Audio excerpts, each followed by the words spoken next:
Sayın Rektör Yardımcım, kıymetli akademisyenlerimiz, ses alabilir miyim lütfen mikrofona?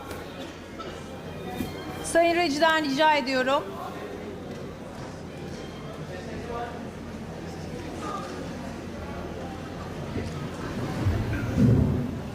Sayın Rektör Yardımcım, kıymetli akademisyenlerimiz, sevgili öğrencilerimiz, değerli konuklar. 9 Eylül Üniversitesi'nin söyleşilerinin üçüncüsüne hepiniz öncelikle hoş geldiniz, sefalar getirdiniz. 9 Eylül Üniversitesi'nde üçüncüsünü gerçekleştirdiğimiz ve son dönemde ard arda hayata geçirilen söyleşi ve konferans programlarıyla bilimsel ve kültürel etkileşim alanını güçlendirmeye üniversite olarak devam ediyoruz. Rektörümüz Sayın Profesör Doktor Bayram Yılmaz'ın sanatsal, kültürel, bilimsel ve sportif faaliyetlere verdiği destekler doğrultusunda bugün Kolombiyalı gazeteci yazar SILVANA PATERNOSTRO'yu ağırlamanın mutluluğunu yaşıyor ve nitelikli bir buluşmaya tekrar ev sahipliği yapıyoruz. Teşekkür ediyorum efendim.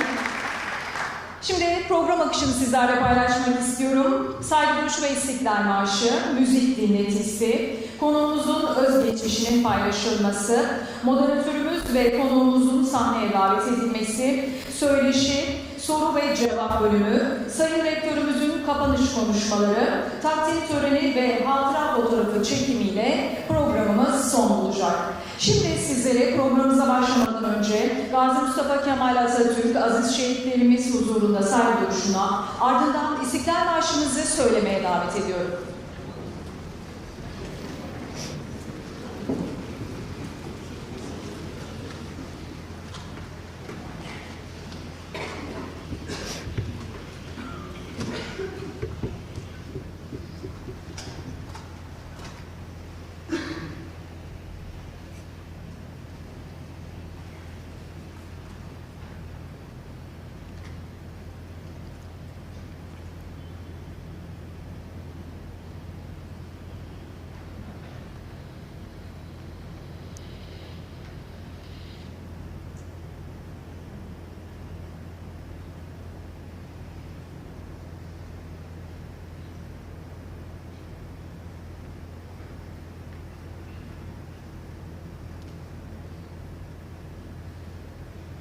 Evet, sanırım teknik bir aksaklık var. Ses veriyorum.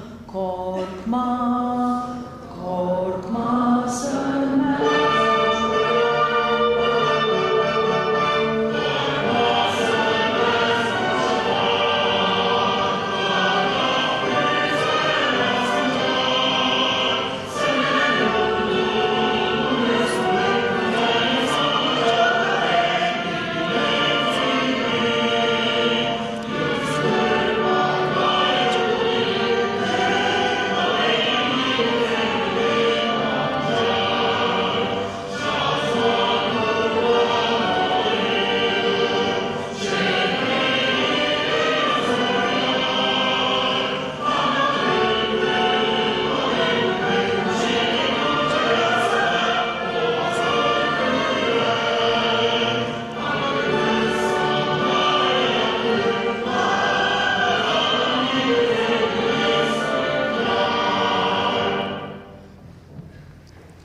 Teşekkürlerimizi sunuyoruz.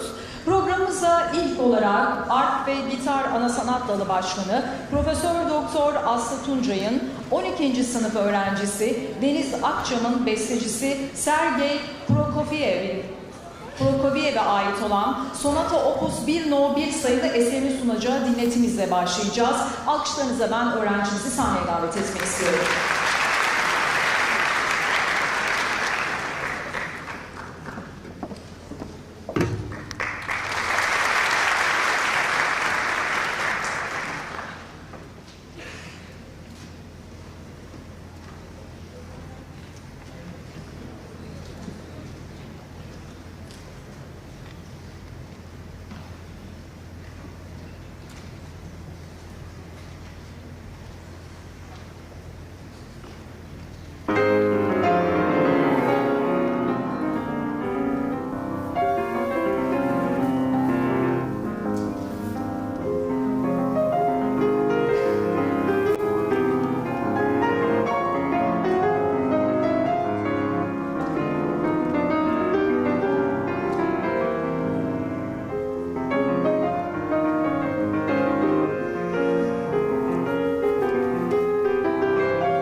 takdimini gerçekleştirmek üzere Rektör Yardımcımız Profesör Doktor İlçen İnce Erdoğan'ı sahneye davet etmek istiyorum.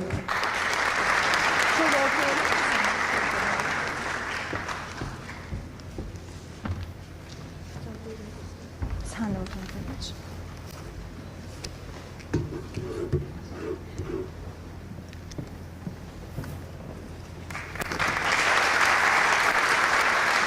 Öğrencimize daha nice başarılar diliyoruz ve kendisini sahneden uğurluyoruz. Evet, değerli konuklar, şimdi değerli konuğumuz Sayın Silvana Paternostro'yu daha yakından tanımak üzere kısa özgeçmişini sizlerle paylaşmak istiyorum. Silvana Paternostro, Küba ile Orta ve Güney Amerika üzerine çalışmalarıyla tanınan ödüllü bir gazetecidir. Özellikle kadın çalışmaları, toplum ve kültür üzerine yürüttüğü araştırmalarla dikkat çekmektedir. In the Land of God and Man, Confronting Our Sexual Culture adlı kitabında Latin Amerika'da toplumsal yapı ve kadınların yaşam deneyimlerini ele almış. Bu eseri Penn Martha Abrams Award for First Nonfiction adaylığına gösterilmiştir. Farklı toplumsal konulara ilişkin araştırmaları ise uluslararası yayınlarda ve çeşitli derlemelerde bulunmuştur. The New York Times, The Paris Review, The Atlantic and Financial Times gibi saygın yayınlara düzenli katkı sunan Paternostro'nun çalışmaları farklı dillere de çevrilmiş ve geniş bir okur kitlesine ulaşmıştır. 1999 yılında Time, CNN tarafından yeni milenyumun 50 Latin Amerikalı lideri arasında gösterilmiştir.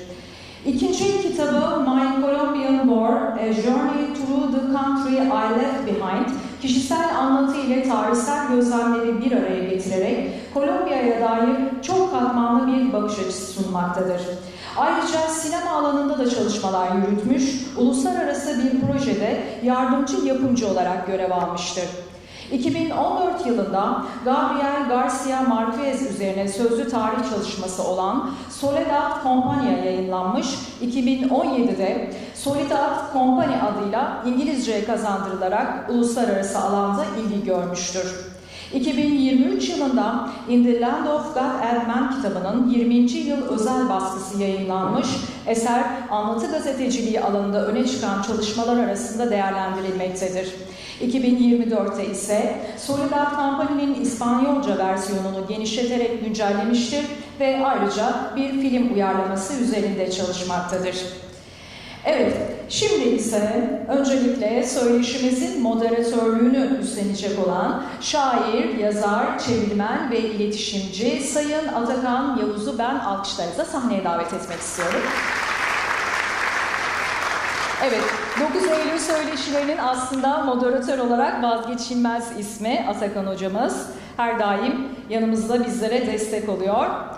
Kendisini yerine uğurluyoruz. Evet, şimdi de değerli konuğumuz Sayın Silvana Paternostro'yu alkışlarınızla sahneye davet ediyoruz.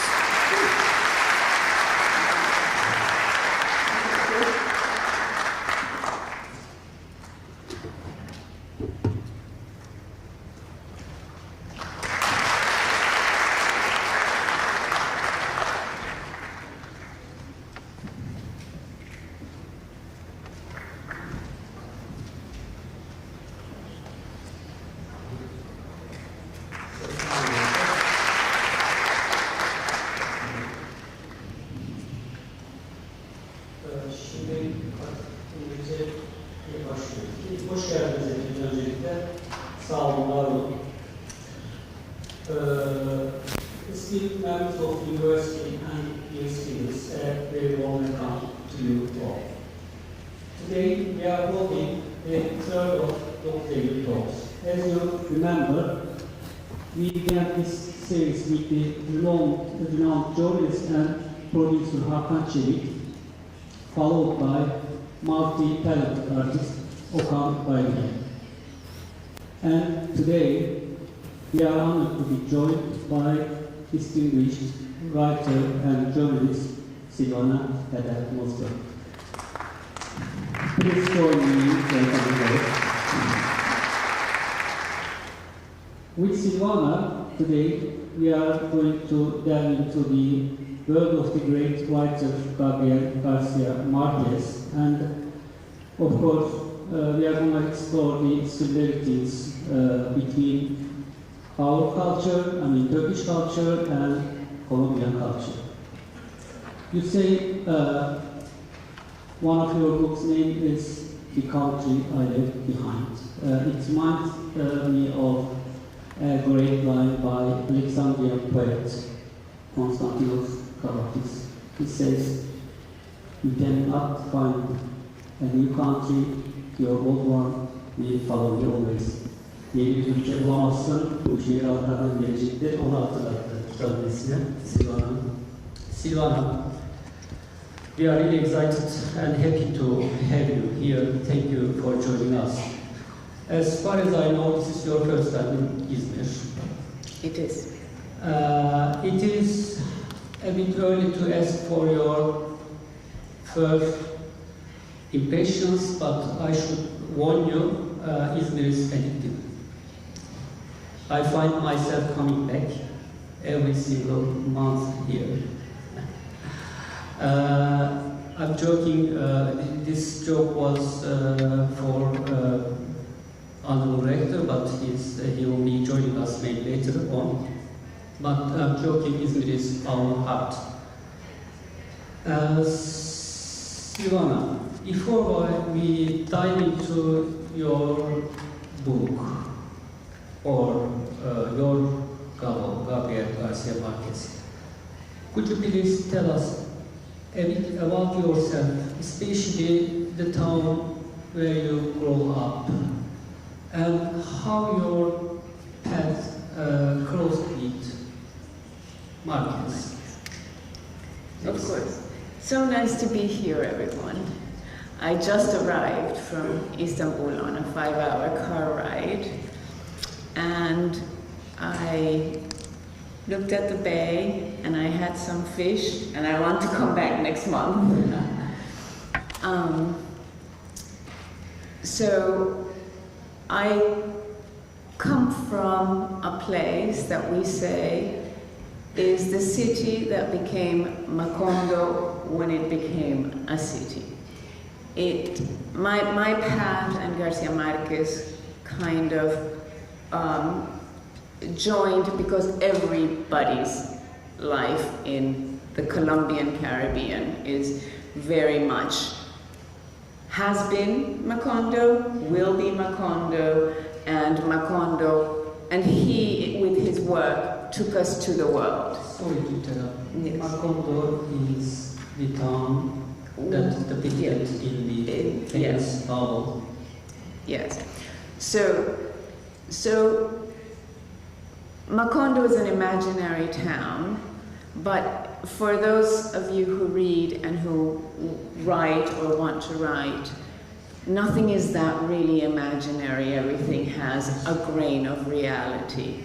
And so Macondo is the creation of Garcia Marquez, this writer I wrote about, who came from where I was born, which is a city called Barranquilla, which is also the town where Shakira was born. Yes. And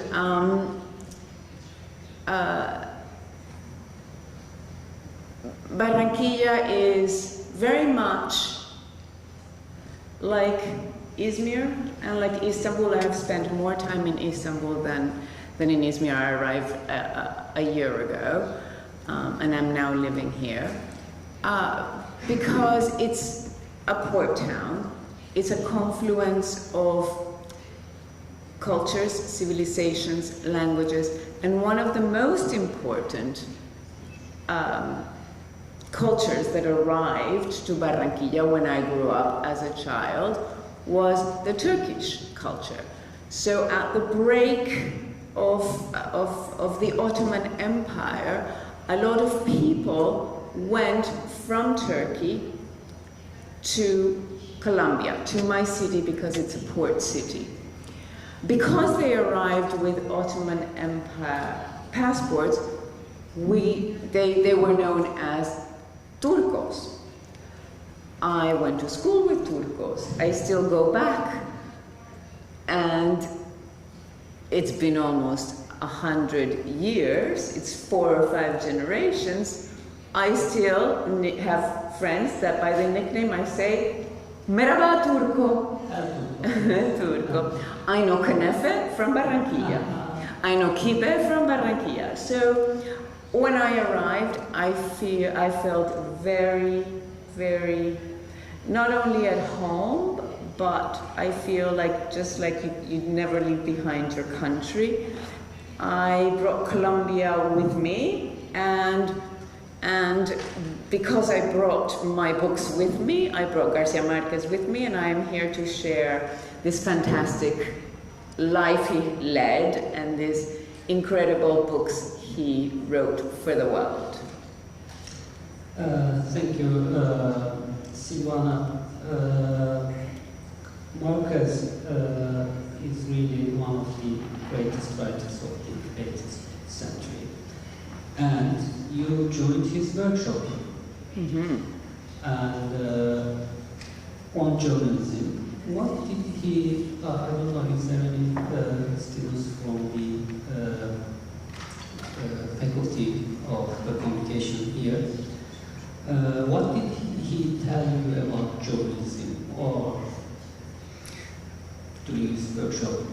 So to give you a little bit of background, so I grew up in Barranquilla, but Barranquilla is also, because it's a port city, and because it also has a lot of influence from American culture. I went to an American school, so I had this kind of magical realism upbringing because I was living in a town that had a little town inside it, like Garcia Marquez writes in 100 Years of Solitude, of the gated banana plantations near Macondo. So I went to the United States to finish my studies. I was very much like Gabo said this. Journalism is not a career, it is a virus. You are born with it and you cannot get rid of it. So I have this passion since I was very young. I waited for my grandfather to arrive with a newspaper. Garcia Marquez was already starting to become famous. He was the first celebrity in my world.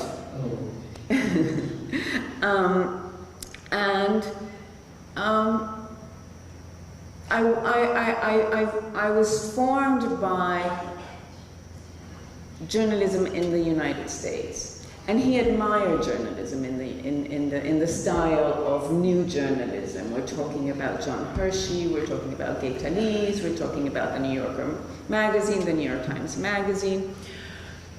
And because he started as a journalist, and really journalism is, as he said, a literary genre. Journalism is about telling stories. And why is that so important? Because that is what makes us connect. So that really became sort of like my passion. That's what I wanted to do. I went to the United States to become a journalist. I wrote my first stories in English. I wrote all of my books except the Garcia Marquez book in English. And then when this was back in the year 95, Garcia Marquez, after this incredible life, decided to go back to Colombia and create a journalism foundation where he would teach 3 days to young journalism students. I think it was that he missed being a journalist, and he missed telling stories, reporting stories. So I went from New York, I had to apply, I sent the story in, I got in, and I spent 3 days with 15 students listening to him. What did I learn? I learned two things. He said, find a story in everything. There is a story in everything. But the most important thing, and it was what I did when I wrote about him, is find the best way to tell that story. So basically, be creative, be innovative. I know this is important for university students, is to find what has not been done before, which is what he did with 100 Years of Solitude. He found a style, a voice, to tell the story that had never been told in that style. So I went with that. That was like my takeaway. 10 years went by, and when I decided to write this book about him, which is a biography, but it's not written like a biography, I said, I found my best story, because he is such a character. His life is so incredible. The trajectory of his life, his personality, what he's done. How am I going to tell it in a way that hasn't been told before? I had three big rivals. His own book about himself, a very big biography, and the love of everyone. So I decided to find a style, and I wrote in the style of oral history, maybe we can talk about that, the book that he kind of told me how to find the way to tell his story. Yes, so you found me. Yes. When I look at the cover, it seems like he's a funny guy. Marcus. Everyone in Barranquilla is funny, yes.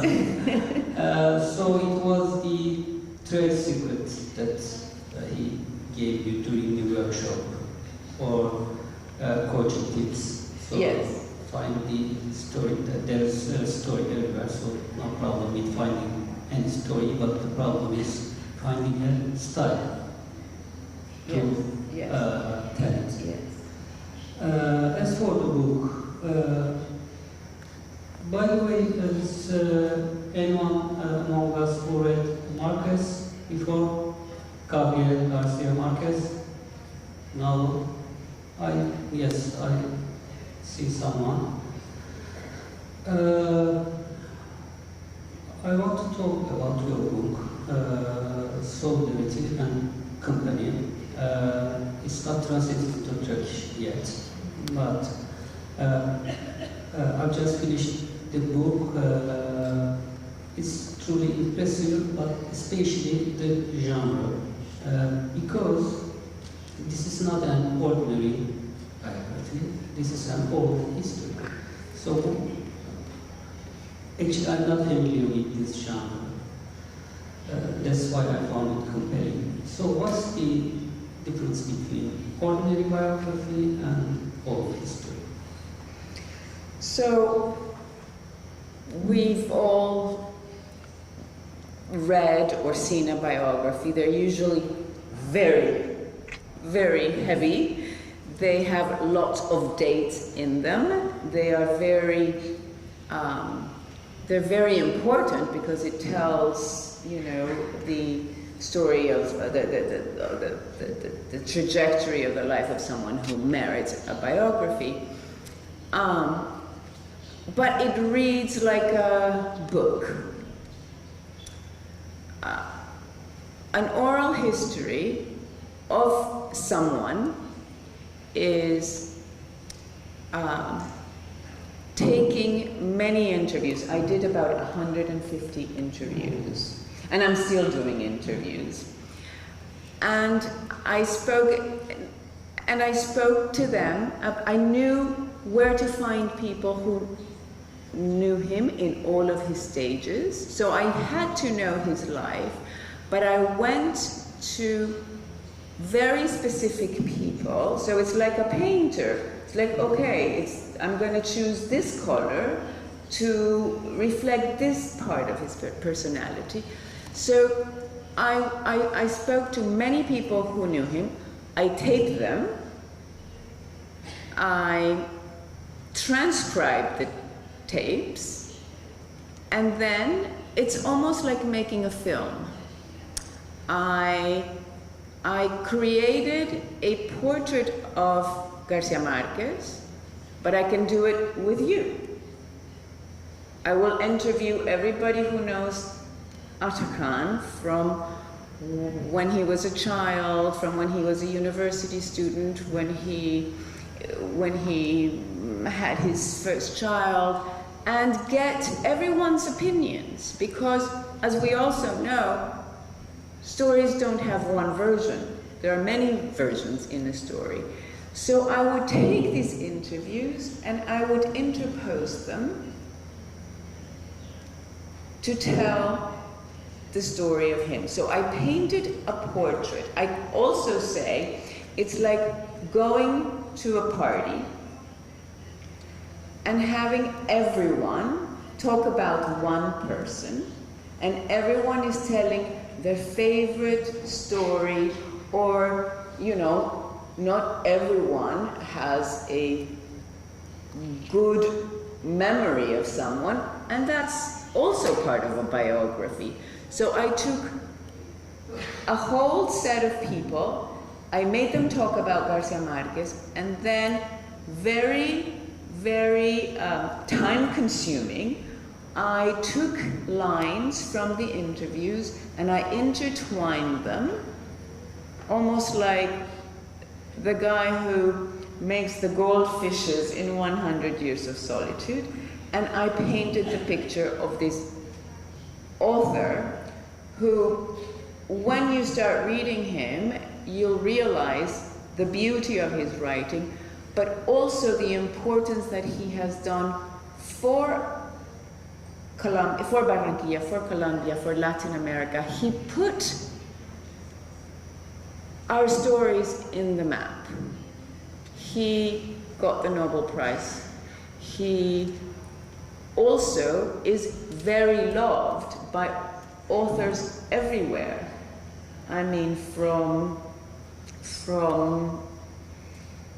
everywhere, from all over the world. So the story of his town, the story of his region,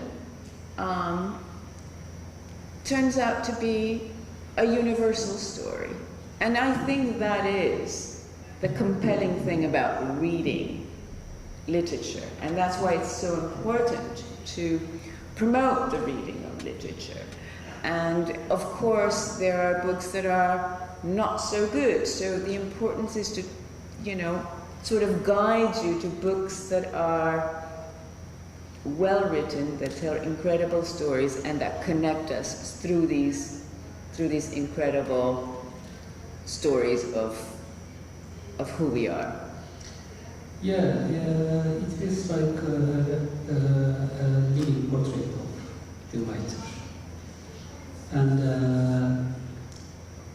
what impressed me was, while reading your book, Sovereignty and Company, I feel your presence, yet at the same time, you are not even there.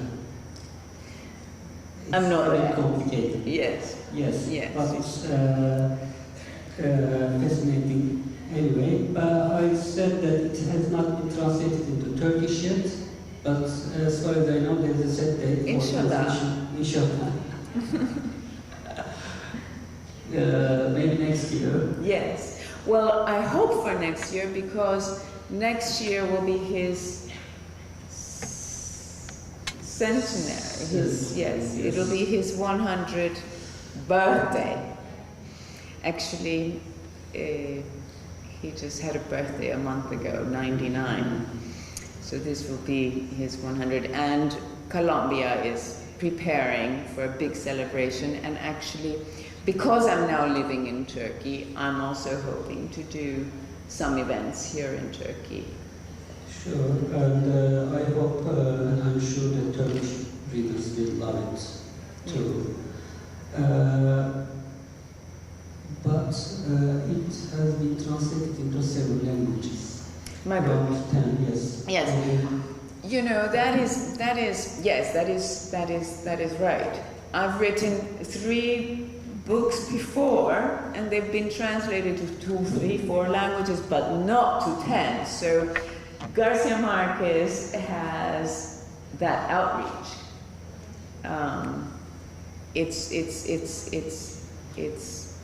It's in Russian, it's in Chinese, it's in Serbian, it's in Portuguese, it's in English. The translation of Solitude and Company is in English is a translation.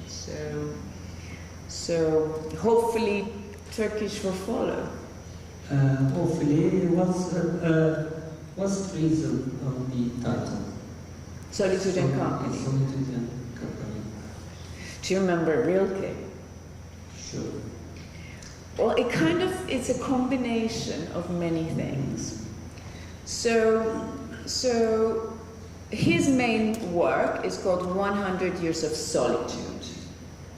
So that's the reason for, and he is known for 100 Years of Solitude. Also, solitude is a state of being.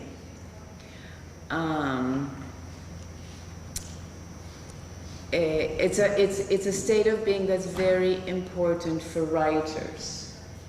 One writes alone.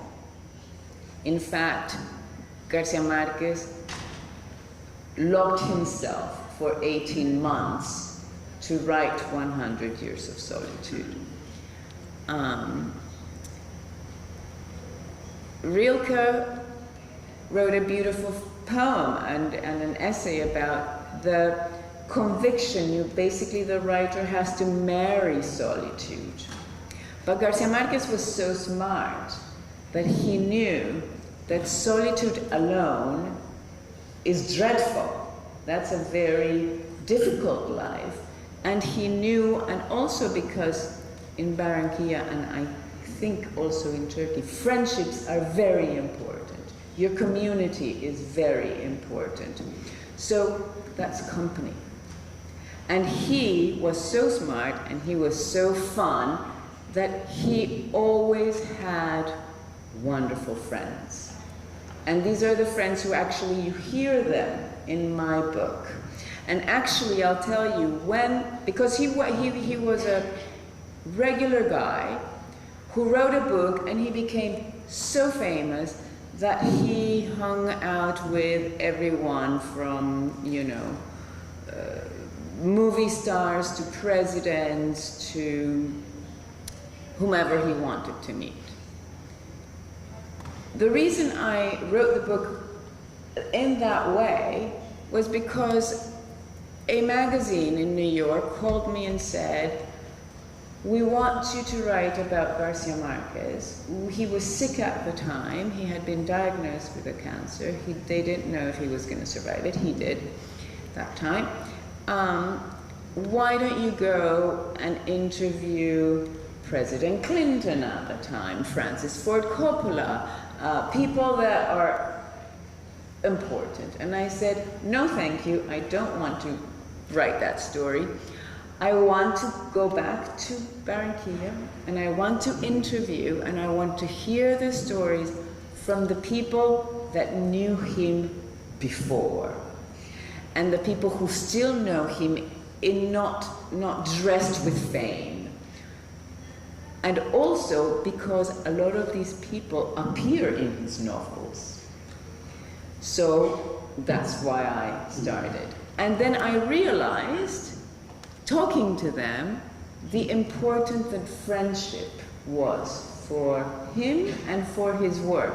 And I think that was one of the main reasons why I also wanted to tell this story, because you don't know much about Garcia Marquez, you haven't read his work. But if you read his life through the portrait I have painted, I think you learn how to live a very fulfilling life. One in which discipline is very important, because he was fun, but he was also very disciplined to write what he did. And also friendship was very important and family was very important. So there's like, that was also the reason why I wanted to write my book. As you mentioned, the family, you brought his sons to us. His son? Yes. Son. Yes, yes. You talked to him or? Yes, yes, yes. So Garcia Marquez had two sons. Rodrigo, who is now a film director, and Gonzalo, who is an artist and has invented a font, a beautiful font for an alphabet. And because they talked to me for my book and we keep in touch, I wrote to him 2 days ago and I said, Gonzalo, I'm going to be speaking about your father in Izmir. And he said, and I said, is there anything that we don't know that you want to share with us? And he wrote to me. He had just gone back, arrived because he travels a lot, and he told me a fantastic story, which I will share with you because he wanted me to share with you. So Garcia Marquez wrote this famous book when he was 39 years old. He was the husband of Mercedes, and he was the father of Rodrigo and Gonzalo, and they lived a very simple life up until the time that he wrote 100 Years of Solitude. And when he wrote that book, it sold like conifer. Everyone wanted to read that book. And he became quite affluent, quite rich. For the first time in his life, he could take his family on vacation. And he was living in Barcelona at the time because he wanted to write his next book. And he took his family on a cruise because they wanted to go to the places where his wife, Mercedes, forebears came from, which was the Ottoman land, El Turco. So they took a boat because actually he didn't like to fly. He was also very superstitious. I think also that is Turkish influence. You know, the what do you call this? Yes. So he also had these ideas, and he didn't like to fly. So he took a slow boat because he said it was the only way to arrive at the same time, body and mind. The plane was too fast, but it was because he was so literary, he could put poetry in his sphere. So he took his children were 11 and 13. They went on a boat from Barcelona and they ended up in Istanbul, and they spent 3 days in Istanbul, and they found out a little bit about where Mercedes's grandparents came from, which is in what is today Syria, Lebanon, but it was then the Ottoman land. Yes, Yes, only. yes. They stayed at the Pera Palace. And he said to me, Adoro Istanbul. That means I love Istanbul. That's what Gonzalo said. I said, well, maybe for next year for the celebration, you can come and share with us. So hopefully that will happen. So Mercedes's granddad was called as El Turco as well. Yes, yes. Yes. Her grandfather arrived in Colombia through Barranquilla, because Barranquilla is at the mouth of the Caribbean Sea, and then there's a river that goes down. So what we call it the Turcos, which came from all parts of what was then the Ottoman Empire, a lot is today Palestine, a lot is today Syria, a lot is today Lebanon. All of these people came and they settled along the river. And in fact, Macondo is along the river. That's what they're looking for. And I'm going to give you a little bit of what 100 Years of Solitude is about. It's almost like the creation of a town from the beginning, from the foundation, and it goes for 7 generations. So you go through all the stages. And at the stage of when the town goes from a few huts to getting outside influence, what's the first outside influence that arrives? Is Los Turcos. And they teach them, and they come with their styles of dressing, they come with what they sell, they come with what they eat.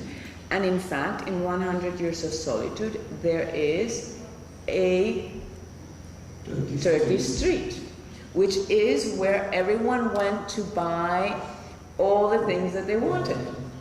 And they became very successful because they were very inventive in creating. It's like they created a Grand Bazaar in Macondo. Macondo is a fictional city, and you want to tell it, you say, I'm from Macondo. So I'm from Macondo too. You so are?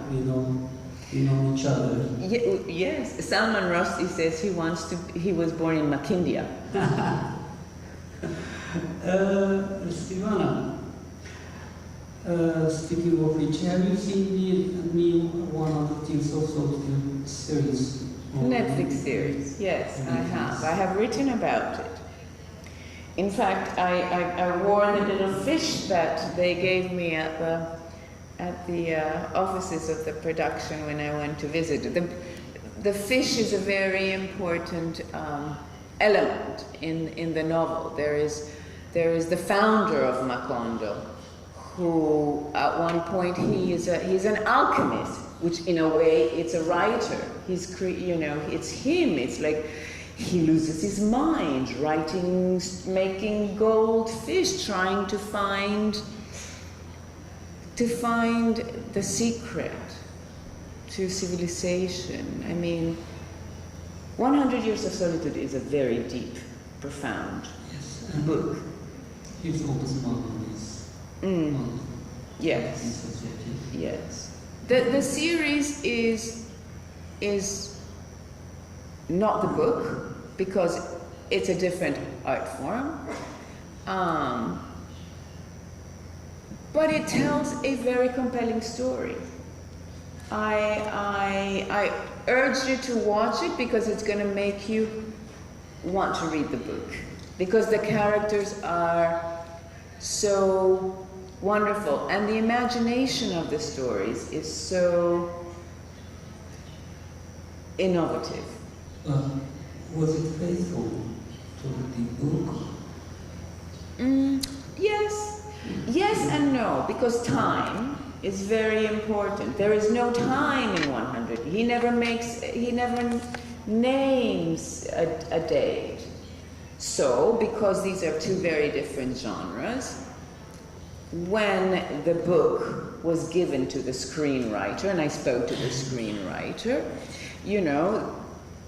and I also can tell you that when Garcia Marquez wrote the book, Francis Ford Coppola and many important Hollywood directors went to him and offered him lots of money to make it into a movie, and he said no. He said no because my characters cannot speak English. No, because you cannot make this book in 1 hour and a half, and no, because I don't see it. I cannot see these images creating. So he always said no. Now with series where you can expand them, and because they made it in Spanish, his children, Gonzalo and Rodrigo, decided that they could do a Spanish-speaking series of the book. But the first thing they did is to adapt a novel into a series is very important to do it well. And what the screenwriter did was he did a linear chronology. So it's 100 years. It starts with the foundation of Macondo, and it follows the 100 years, which that doesn't happen in the book. So it's faithful, but it needed to find a vehicle to tell the story. Yeah, this is the main problem of all the adaptations. For example, Holland, the Museum of Innocence, Yes. as well. They were successful, I think. I watched both of them, but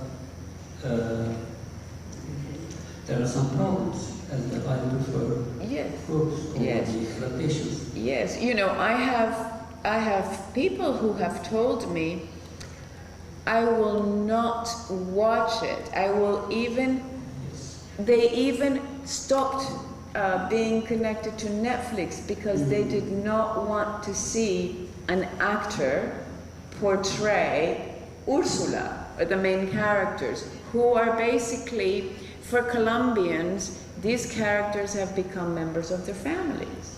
It's like, El Coronel Aureliano Buendia is my grandfather. I'm not going to let Netflix take away the image of my grandfather.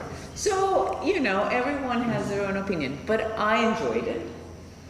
And the second season. And the second season is coming out, yeah. So we have now the first 50 years.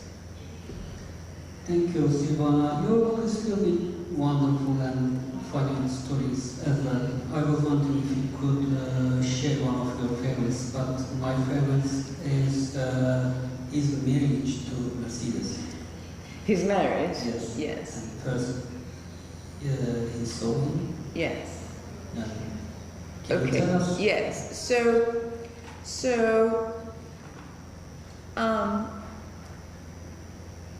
He was a genius.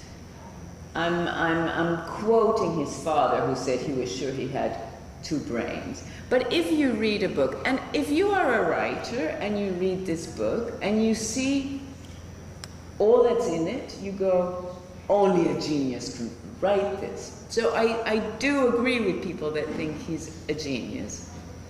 Having said that, he's also a human being. And that was one of the very important things I wanted to do, is to portray him also as a human being. So, because he was so particular, and because he grew up in a very sort of remote area of Colombia, and he liked older people because he grew up with his grandparents, he liked very much the pharmacist of the town. The pharmacist of the town was the son of El Turco. And they had a pharmacy, Exane. And the pharmacist had a beautiful daughter. And Garcia Marquez, at that time, Gabrielito, saw her. He said she had these very oriental eyes, long neck, very beautiful, but also very sure of herself. And he said to her, "You should marry me because one day I will be famous." And he she didn't pay much attention, she was a child. He went to do his career. He went very difficult. He lived in Paris, where he wrote his first book and had no money. And that's what, if you have read his first book, No One Writes to the Colonel, which is about the lack of money and how difficult it is. He didn't know where his next meal was coming from. He wrote that book in Paris because he was suffering that same hunger. Then when he got his first job as a writer in a magazine in Venezuela, he went to Colombia and said to Mercedes, "You should really marry me." And she did. Yeah. Yes. And then, I think this is where we're going with this, and then she went with him to New York, where he worked as a journalist. He went with her they went as a family to Mexico, and he needed to find jobs to make, but he had this book he wanted to write. He had tried to write 100 Years of Solitude when he was 22 and living in Barranquilla. And he would tell his friends about this book, and he never forgot about this book. And one day, and this is one of the reasons why he took his children on vacation when he first could, and it was one stop also in Turkey, how important that decision was to come here. He was in Mexico. He had no money. He finally got some money to take them to the beach for a few days, and in the middle of the road he stopped his car. They hadn't arrived, and he turned back and he said to Mercedes, "I have to go back. I know the first line of my book, and I cannot stop until I write it. Don't ask me where I'm going to get the money for the rent, the money for the school, the money for the food, but I need to write it." What did Mercedes do? She made him a little office in the house. She called the butcher, she called the school teacher, she called the renters, and she said, "Credit from now on, my husband will write the best book ever written and we will pay you back." And that's how genius he was. He knew to marry La Turca. Yes, and after I finished your book, and I shared it with you before, I had an observation, and the main character of the novel represents a Turkish woman with her resilience, her power to organize everything around her, and even, she sort of keeps the world falling from apart. So that's why Marquez always referred his wife as the silent architect of his life. Absolutely. When he was giving a huge commemoration in Cartagena, it was the 500 years of the dictionary of the Real Academia de la Lengua Española. The King of Spain was there, many presidents, President Clinton at the time. He got up and to the microphone and he said, "Yo soy el esposo de Mercedes. I am Mercedes' husband." That's how he introduced himself to the world of power. And yes, it's really funny. And Ursula, I think she's half Mercedes and Gabo's grandmother. Yes. Yes, women play a huge role in his life and in his novels. his grandmother, because he was brought up by his grandparents. So also this was one reason why he was so advanced, you know. He didn't have much of a childhood. His childhood was being with older people. And because in our culture, and maybe also I think in Turkish culture, you know, folk, our stories are very, very unusual. They're not practical. Women are practical, but you know, his grandmother would be almost like she could see the future. She knew things, and she would speak to them as if I am talking about drinking a glass of water with no emotion in her face, with no drama. You know, he tells the story of an old aunt that arrived to the house, knocked on the door and said, "Hi, I'm here. I came to die." I mean, that's pretty dramatic. And she just said it with like, "Hi, I'm here to have lunch." So women and the way they lead their lives with a soft power, which is more intelligent than a hard power.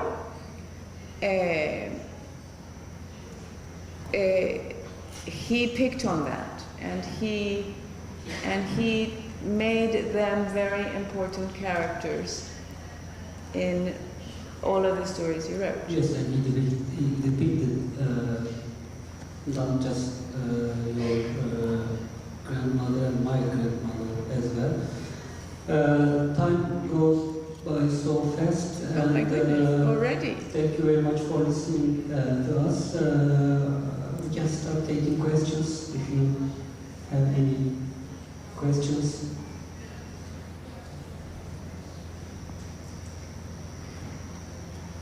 Seems like there's Here's a question.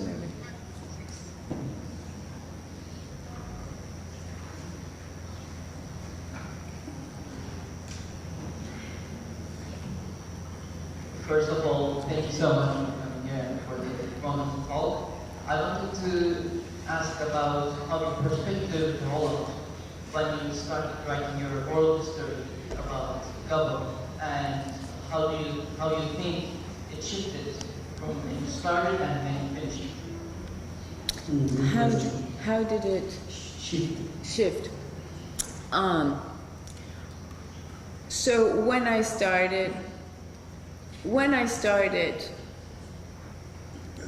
I had no idea what I was going to find, because I didn't know much about him.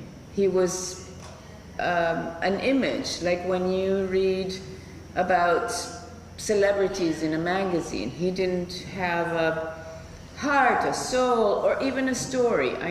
I knew his books, I knew his journalism. I went as a journalist. I knew that if I went back to, this is kind of like a little bit like the nose of a storyteller. You know where you are going to find a better story. I knew that if I went to speak to President Clinton, he was going to give me a boring story, because they're very constrained. If I went to people who really were going to speak with their open minds, I was going to get a real picture of the human person that is this painting I wanted to do. So I think that I just arrived. The first person, I didn't know, because obviously they're a bit older than I am. It was incredible. I arrived in Barranquilla. Thankfully, the editor in the magazine in New York said, "You know these people? You really will talk to you?" And I said, "Yes." But really, I knew my uncle, who knew them. So I arrived in my uncle's house and I said, "Take me to your friends that know Gabo." And I arrived. I turned off my tape recorder. In those days, it was analog, it was not digital. Now I go with my iPhone. Before it was a big machine with cassettes. I turned it on, and from that moment on, I didn't turn it off for 6 months. Also because Solitude and Company, that friend said, "Don't move, I'm going to call my other friend." And he would call the other friend in front of me, and the next day they would give me an appointment to go and talk to them again.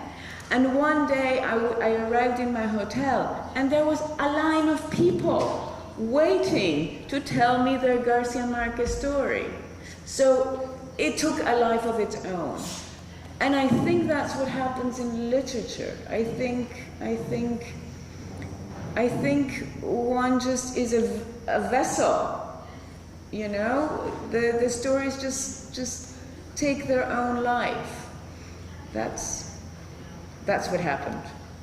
Thank you so much. Honorable Rector, esteemed members of the University and dear students, thank you for your presence and engagement.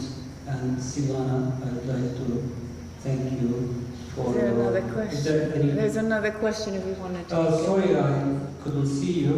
Anyway, I was about to close, but you can have your question. SILVANA, thank you for our conversation. As a student of the tourism, I'm very interested about how the stories define the place. And if I want to talk about my first culture to the world, what's your first advice for me? If I want to, I'm sorry. If I want to talk about my culture to the world, You want to write? If I want to talk about my culture to the world, what's your first advice for me? You want to tell stories about your culture. You read a lot. You write. And it doesn't matter what comes out first because it's a process. But the most important thing is to not be afraid and to read a lot. And you're going to find voices that are going to say, this might work for me. I would like to use this to make it my own. You know, Garcia Marquez was influenced, we've talked about it, by Virginia Woolf, by Faulkner, by Kafka. So the wonderful thing that I'm hearing is that you want to tell the stories about your culture. So that's the main thing. Once you want to do that, you'll find your way.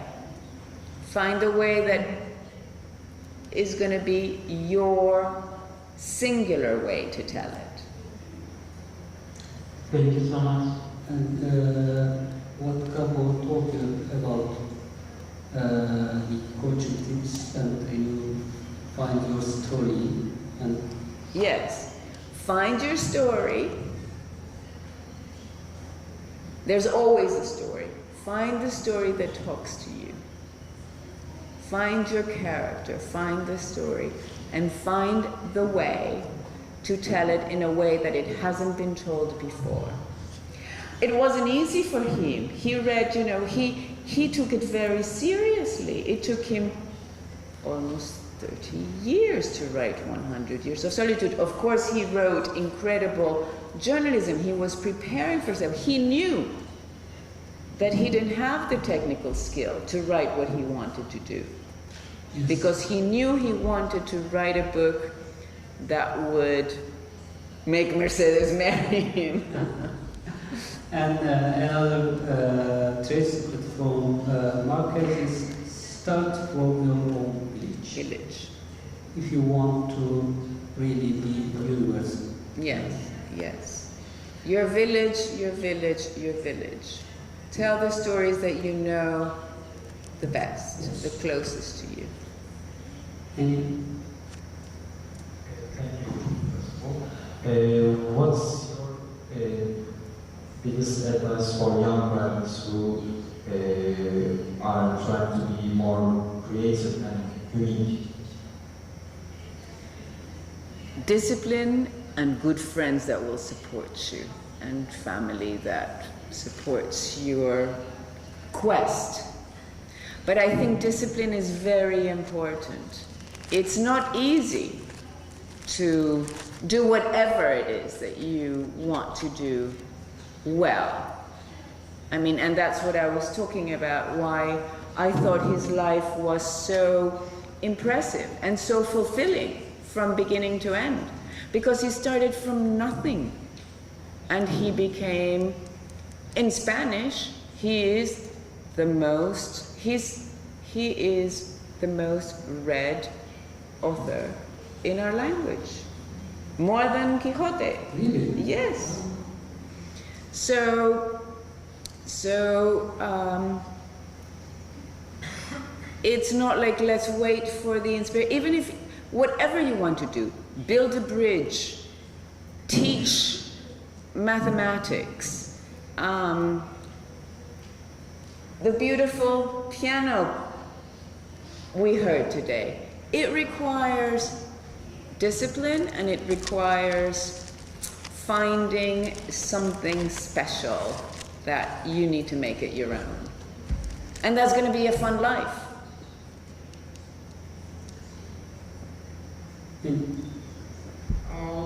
Is there one thing that is indispensable when writing texts?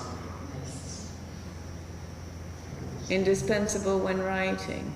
Is there one thing that is indispensable when writing historical texts? Well, there are if you mean by historical that they happened, you need to check your facts and make sure that that is what happened. And the way to write, really, it's I didn't invent this. It is bird by bird. It is one step by one step. It is a process of learning and doing it over and over again, and you're going to get better at telling the stories. Garcia Marquez also did say, you know when someone is a good writer or not if you ask them, because maybe it's also like people who are musical geniuses. You know, you don't know. I don't know. I don't have a musical brain. Ask someone to tell you the movie they saw. And if they tell you a movie that you want to see, the way they tell you the story, you will know if that person can be a good writer or not. SILVANA, thank you for joining us. Thank you, Atakan. Really. Thank you, Izmir, and the students and the university for having me. Thank you.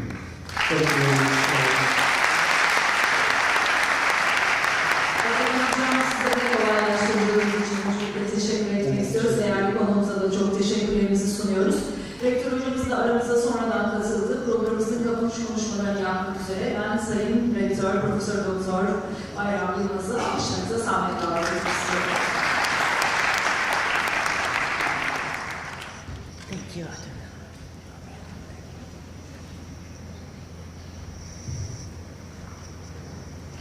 Well, so pleasure to be here.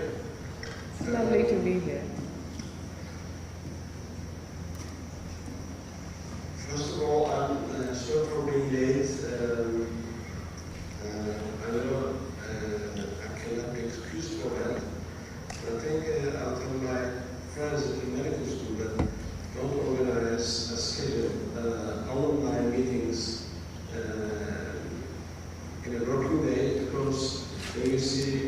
graduates from 40 years ago, 30 or 20 years ago. Just I'm sorry for being late. It's a pleasure to welcome you and follow. You can be sure you are not aware and follow most of the talk. I enjoyed it very much. Thank you. And I also would like to thank you, my friend, Takayanos, and my friends at the university who have organized your visit and this session at our university. The question is, have I read the book? And the answer is no. And the next question is, did I knew about the book? Have I heard about it? Yes. But I think I was thinking to myself, okay, what a guy, what it was, and how much I missed. But believe or not, maybe to kind of consolation that I don't regret, because if I read a book like when I was 20 years old, I would probably have understood much about it. But nothing I could read it at my age today and live it thoroughly and enjoy it. So this is how I look at it. Again, it's a pleasure to have you here. I just would like to give you, if you have not had any chance to look at the demographics of the Dokuz University, there are more than 58,000 students at the university. 10,000 of them are vocational school students dedicated to educate and train technicians.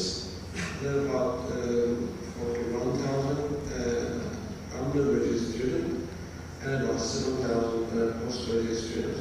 The number of, and 10% of our total student population is international, and it was a pleasure to have an international student day this afternoon at the main campus. The number of international students is about 5,250 that we hope to increase, especially in the postgraduate programs in the coming years. We have 18 faculties, 10 institutes, and 6 vocational schools. And the programs are mostly in, we have very strong programs in health sciences like medicine, dentistry, nursing, physical therapy, rehabilitation, and veterinary medicine, and engineering of all kinds, architecture, faculty of science. But if we said Dokuz Eylül University is only comprised of those faculties in engineering and science and others in health sciences, that would be false and misleading, because we have fantastic programs, faculties, schools in social sciences. A faculty that we have, Faculty of Finance, we celebrated 50th year of the faculty last year, so it's 54 years old now. A fantastic conservator. The first, or one of the first two of the country. And that has educated and trained the artists, the players you witnessed earlier this evening,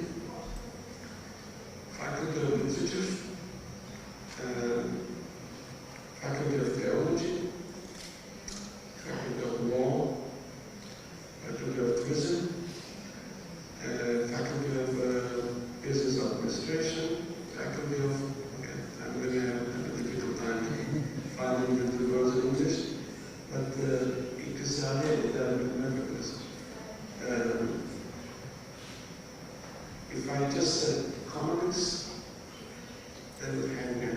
Have I forgotten anything? Yeah, maritime, of course. Pakistan maritime, for sure. Remind me if I missed anything. Right, you're almost there. And you also have students from the neighboring university.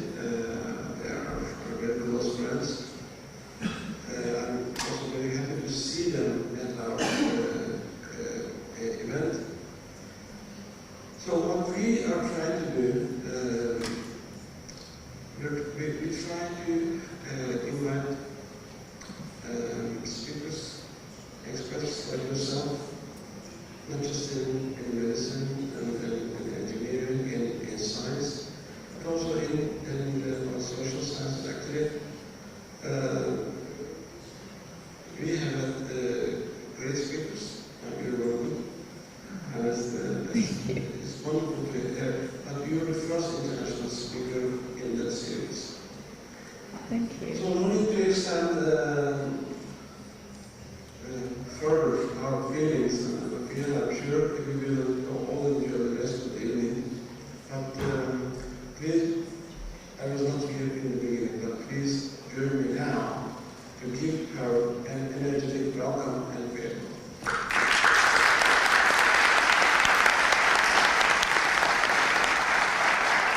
I also believe and we sit on culture of all kinds. Ephesus, the antique city of Ephesus.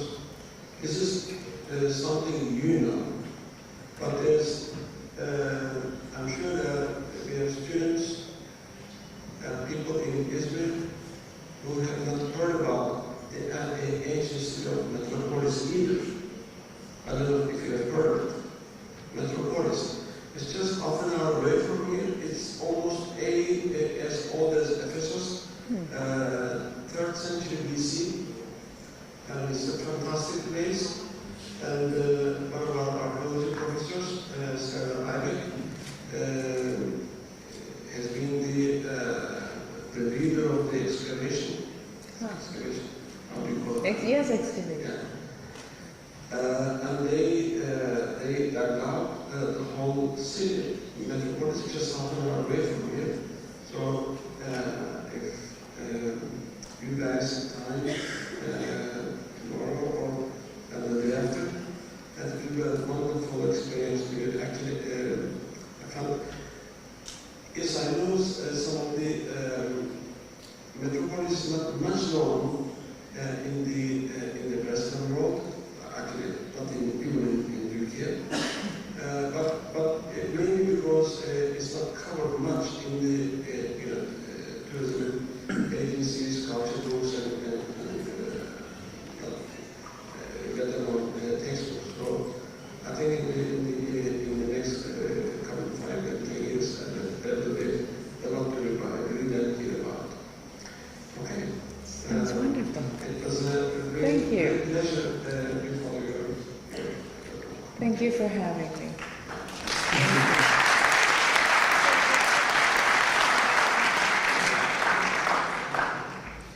Always great to be told what to do next.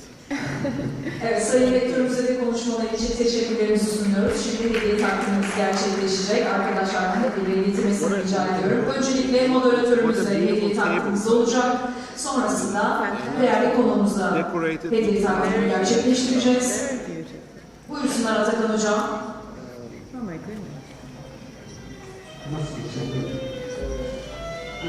Şöyle tam ortaya alırsak çok daha güzel olur fotoğraf çekimi açısından. Çok teşekkür ederim.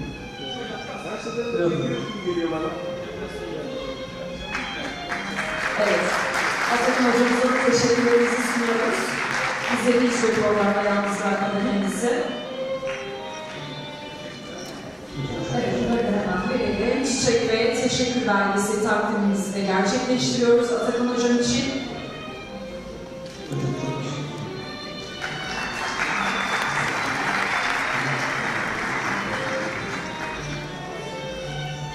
Evet, şimdi değerli konuğumuzu sahneye alıyoruz.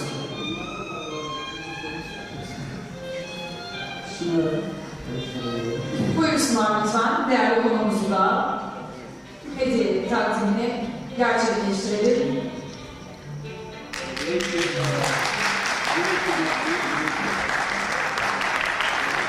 Bizleri güzel hatırlaması dileğiyle, üniversitemizin güzel hatırlaması dileğiyle.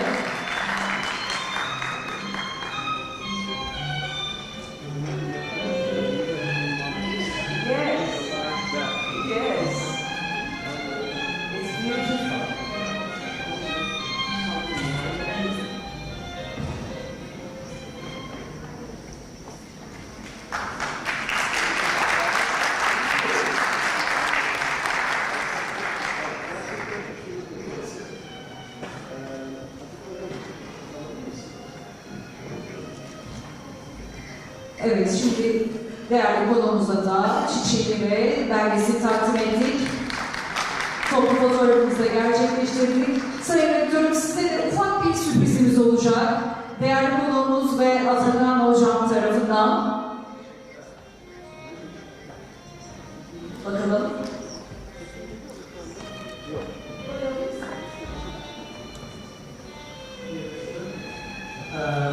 You list 2 points.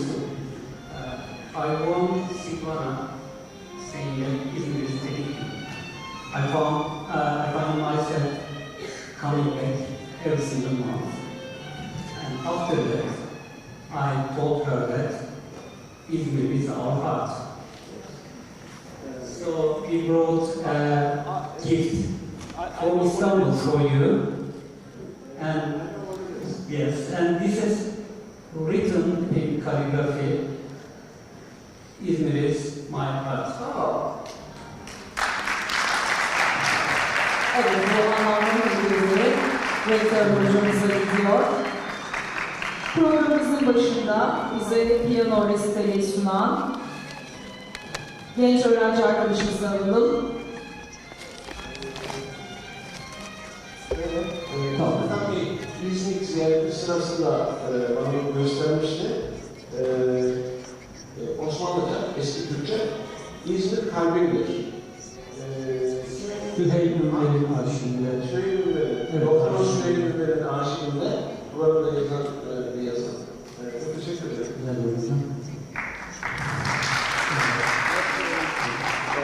It's beautiful. Yeah, it's Izmir is my heart in Ottoman language, in the previous alphabet. Yes. Sayın Rektörüm, öğrencimizle toplu bir fotoğraf alırsak sizi piyano resmeriyle en başta sizinle beraber olduk. Çok güzel bir performans Şöyle hocam. alalım isterseniz ön tarafa doğru. Bravo. Bravo. Evet, toplu fotoğrafımızı da çekimi gerçekleştirdikten sonra katılımlarınız için de siz değerli öğrencilerimize, akademisyenlerimize ve protokolümüzün değerli üyelerine teşekkürlerimizi sunuyoruz. Bir başka söyleşide görüşmek dileğiyle efendim.